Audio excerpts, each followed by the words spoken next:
In this video, I would like to discuss vapor pressures of ideal solutions of miscible liquids. Vapor pressures of ideal solutions of miscible liquids. Miscible liquids means liquids which are completely mixes in all proportion. It's called miscible liquids. Now, according to for an ideal solutions, we have equation PA is equal to P0A into XA.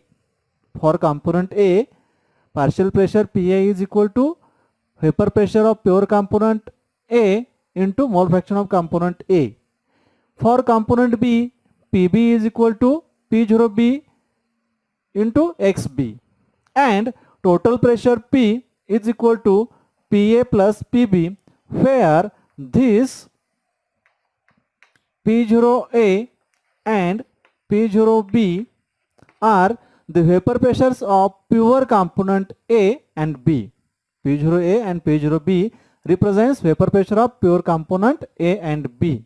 Again, as the values of P0A and P0B are constants, then these equations are the characteristics of a straight line. That means if we plot the graph of PA versus XA or PB versus XB, then these curves are straight line curves. See in this diagram, here this dotted line represents partial pressure of component A versus mole fraction of component A. Here this is the mole fraction of component A is equal to 0, and here mole fraction of component A is equal to 1. Therefore, this point represents pure component A. In this case, here mole fraction of component B is 0 and mole fraction of component B is 1. Means at this point or on this point, only component B is present. Now, if we plot the graph of partial pressure of component A versus mole fraction of component A, the graph should be a straight line.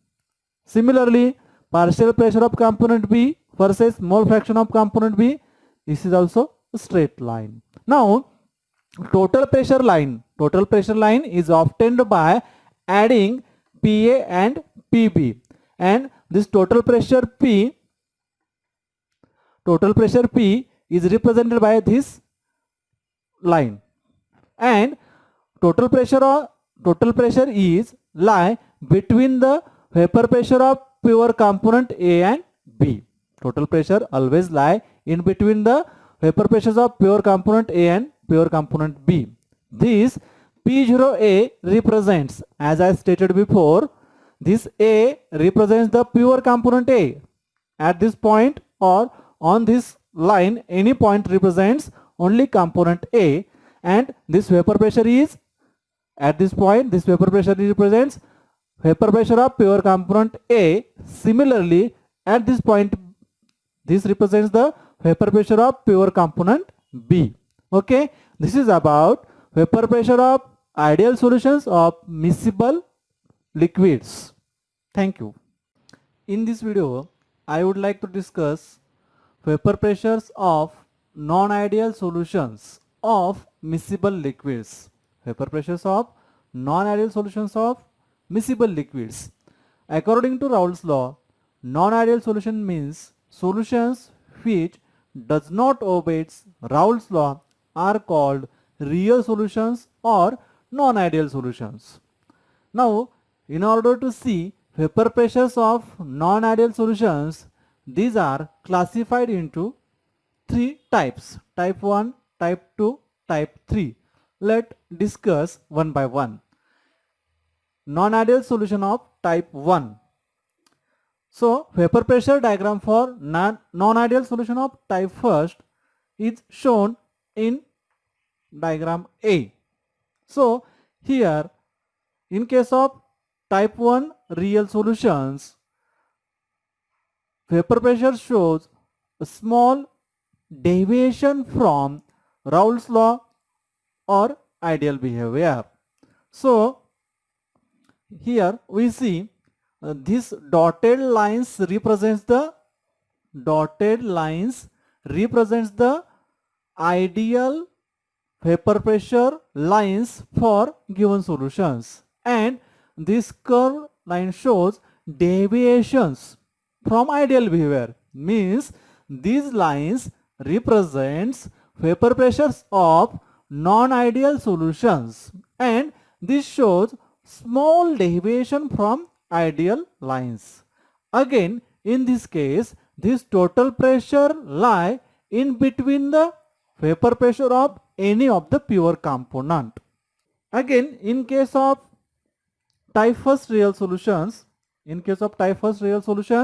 this shows small deviation from Raoult's law. It is either small positive deviation or small negative deviation.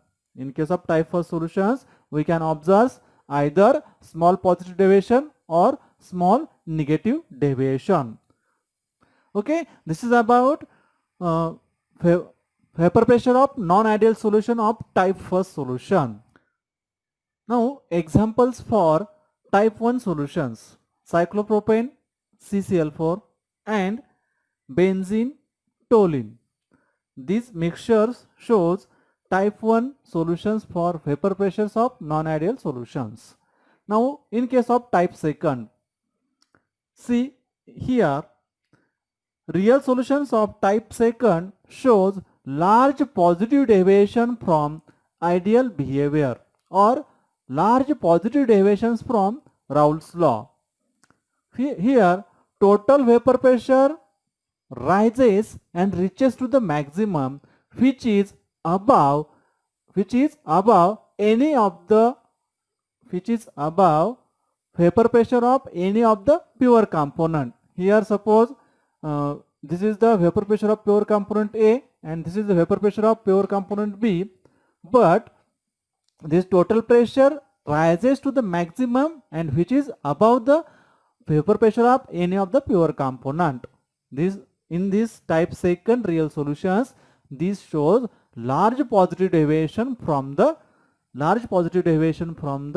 Raoult's law. And the examples are water, propyl alcohol and ethyl alcohol and chloroform. Now we see real solutions of type third. So real solution of type third shows large negative deviation from the Raoult's law. That means, see in the figure, this total pressure lines dips to the minimum and which is below to either of the vapor pressure of any of the pure component. Suppose this is vapor pressure of pure component A, this is vapor pressure of pure component B, and this total vapor pressure dips minimum. That's why it is below to that of the vapor pressure of pure component of either A or B. So this is about real solution of type third, and this shows negative deviation, large negative deviation. So examples of type third real solutions are acetone and chloroform, water and sulfuric acid. These are the examples for real solution of type third. Okay, this is about vapor pressures of non-ideal solutions of miscible liquids.